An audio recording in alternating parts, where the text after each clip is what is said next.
ज्यांना कुणाला मराठीमध्ये वाचन करायची आणि मराठी बोलायची इच्छा, त्यांनी हा व्हिडिओ बघायचा आहे. जर तुम्हाला मराठीमध्ये वाचन करावं असं वाटत असेल तर हा व्हिडिओ तुम्ही नक्की बघा. तर मराठी वाचन करायसाठी आपल्याला काय आवश्यक आहे? आपल्याला मराठी व्याकरण पूर्णतः शिकायची गरज नाही किंवा आपल्याला मराठीचे खूप पाठांतर वगैरे करण्याची गरज नाही. आपल्याला नेमके 2 ते 3 गोष्टी माहीत झाल्या तर आपल्याला मराठी वाचनामध्ये वाचन करता येतं. तर त्यासाठी सगळ्यात आधी आपल्याला मराठीमधली वर्णमाला काय आहे, कोणत्या आहेत, स्वर व्यंजन कोणते आहेत तेवढी माहिती असणे आवश्यक आहे. तर आज आपला पहिला दिवस आहे मराठी वाचन.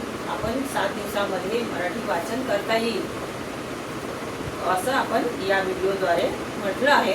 तर त्यामध्ये आपल्याला पहिला दिवस आपण काय शिकायचं आहे की मराठी वर्णमाला.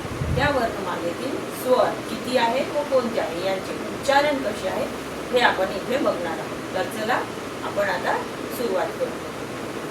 तर माझ्या मागोमाग तुम्हाला सुद्धा ते उच्चारण करून बघायचे आहे, जेणेकरून तुमची उच्चारणाची क्रिया स्पष्ट येईल आणि मग वाचनामध्ये तुम्हाला पण त्याचा उपयोग होईल. तर माझ्या मागे मागे तुम्ही पण म्हणा.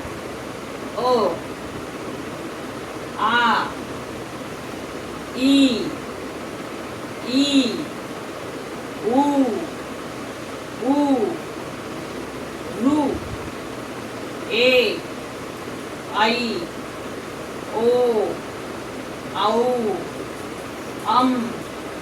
आहा. ॲ आणि हा आहे शेवटचा अ.